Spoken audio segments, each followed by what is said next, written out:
Hey Winfrey Church, hope you're doing well today. Today's devotional is going to be entitled Pray for Peace. Pray for peace. And just to get this completely out of the way at the beginning here, I do have on a fuzzy bathrobe, okay? I do have on my Green Bay Packers hat here. So lest you think, maybe you thought this was a nice, turtleneck sweater or something. But lest you think I just rolled out of bed and I'm giving you your devotional today without even bothering to get dressed or anything, I want you to know that's not true. I have this on for a very specific reason to illustrate what I want to share with you today. Peace. I want to start by asking you this question. Where is a situation, a place, a moment that gives you peace? What's a time, a place, a moment that you're in, and when you're in that place, you just have complete peace and everything is right with the world? For me, it is in the wintertime, around Christmas.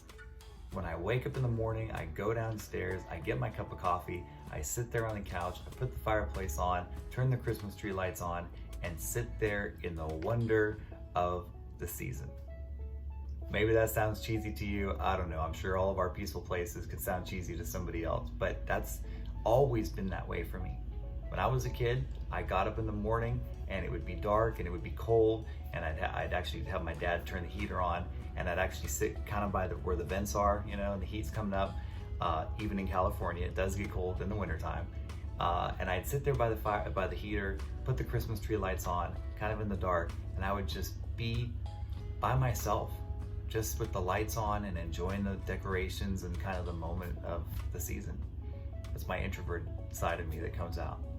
I love that moment because it just brings me so much peace. There's nothing I have to do. There's no expectations. Life is just good for a few moments. My other time that I have peace is watching a Green Bay Packers game. Now that's not always peaceful, okay? But I have a feeling the next couple games in the playoffs are going to be very peaceful for me. They're going to do great, and it's going to be a great moment of peace. So what is it for you? What is it for you? Christmas time is over, so I don't get to do my favorite peaceful moment as much anymore. But I will admit that our Christmas decorations are still up, so I could do it if I wanted to. We tend to kind of leave them up until my wife's birthday at the end of January. But we are taking the tree down this weekend, okay? Just to reassure everybody, because it's dead. Yeah, so it's gonna go. But even though Christmas is over, I still think the words to this song are applicable. And it's a song we don't really sing a lot at Christmas time, but the lyrics of it are actually really, really great. And this is the last verse of it, the song, Do You Hear What I Hear? The last verse says this, said the King to the people everywhere, listen to what I say. Pray for peace, people everywhere. Listen to what I say. The child sleeping in the night, he will bring us goodness and light. If there was a week that those words were applicable, I mean, it's this week that we've just been through. Said the King to the people everywhere, listen to what I say. Pray for peace, people everywhere. That's something we need so desperately right now. We need to be praying for peace.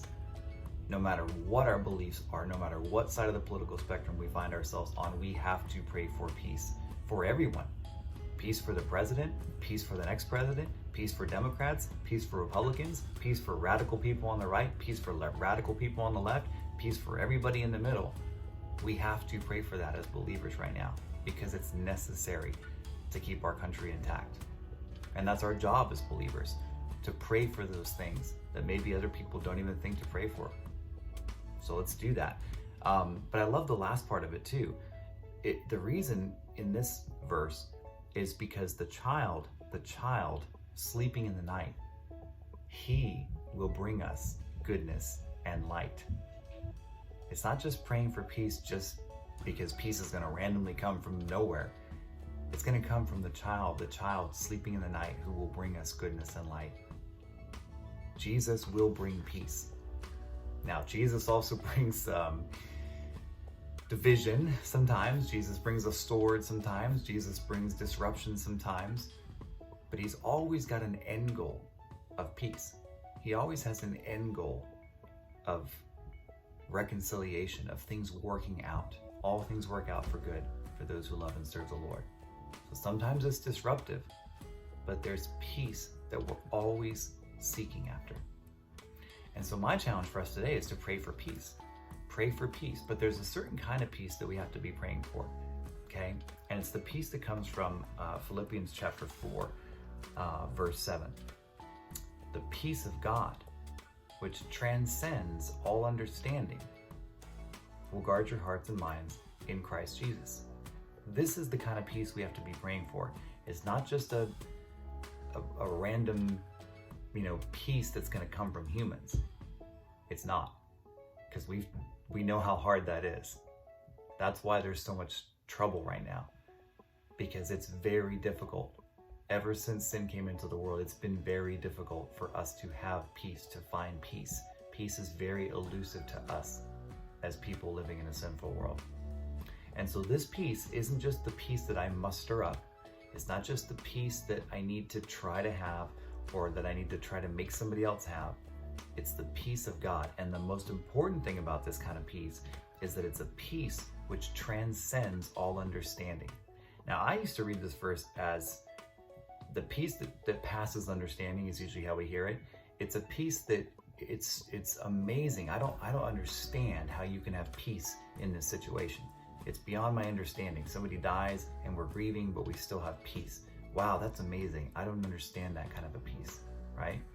But really, this is more talking about, this is a peace that transcends being able to understand. Yes, it's amazing when somebody's able to have peace in a hard situation. Wow, I don't understand that. But the more it's talking about, this peace is standing by itself. It's transcending understanding. It's transcending my ability to know what's going to happen. It's transcending even me sitting in my fuzzy bathrobe in my peaceful spot.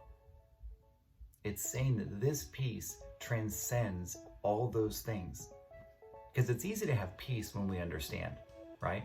If I understand what's going on, if I know what's going to happen tomorrow, if life is all figured out and everything's going well, it's easy to have peace. But it's not so easy to have peace when I don't understand, when I don't know what's going to happen tomorrow. And not only do I not know what's going to happen tomorrow, but I may be getting kind of nervous about what might happen tomorrow, because this shoe dropped and this shoe dropped and this shoe dropped, and there's a whole bunch of shoe boxes laying around, and I'm not sure what the next shoe is going to be. That's when it's hard to have peace, because I don't understand what's going on and I want to. And God says this peace transcends understanding. You don't have to understand. You don't have to know. You don't have to have it figured out. Now, God gives us understanding, and I've talked about that many times, and I firmly believe in that. God wants us to have insight into the things going on around us. He wants us to hear His voice. He wants us to hear His encouragement to us. He wants us to be able to understand from His perspective what's going on, okay? But we don't know everything. And we shouldn't know everything, probably, because we're not God. So this peace, I can have it when I understand, but I can also have it when I don't understand. And that's why it says it's the peace of God.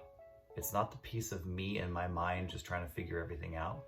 It's not even the peace of that my family brings me. It's not even the peace that I get sitting in my fuzzy bathrobe. It's a peace that stands by itself, and it's the peace of God. And then the greatest thing about this peace is that when I have it, it will guard my heart and my mind in Christ Jesus. This peace will shield me. It will protect me. It will guard my mind. It will guard my thoughts. It will guard my actions. It will guard my heart. It will guard my emotions. It will guard every part of me in a way that just kind of tucks me in to the Lord. I can be hidden away there with Him. Psalms talks about that all the time. That God is a refuge. He's a fortress. He's the shadow and the wings that you crawl under. You can be tucked there away with Him and have complete peace, guarded by everything going on around you. So I want to challenge you today. I want to close with this. The verses right before verse 7 are perfect for this time, and they're the kind of verses you just want to have in your mind and be able to say them anytime you need them. Part of the way we get this peace, we rejoice in the Lord always. Paul says, I say it again, rejoice. Rejoice, rejoice, rejoice. No matter what you see, no matter what you feel, rejoice in the Lord. not in the circumstances, but rejoice in him. Have joy, worship. Put your mind in that place. Let your gentleness be evident to all. The Lord is near. Do not be anxious about anything, but in everything by prayer and petition, with thanksgiving, that's important too, present your requests to God. And then the peace of God, which transcends all understanding, will guard your hearts and minds in Christ Jesus. Draw near to the Lord. Rejoice in him. Be with him. Develop your relationship with Christ. Give everything to him, all your requests, all your petitions, all of it, constantly, every day, all day. Pray without ceasing. Be with the Lord Jesus, because that's where this peace is found. And when you do that, you'll have it. And it will guard your life in every single way. Be blessed.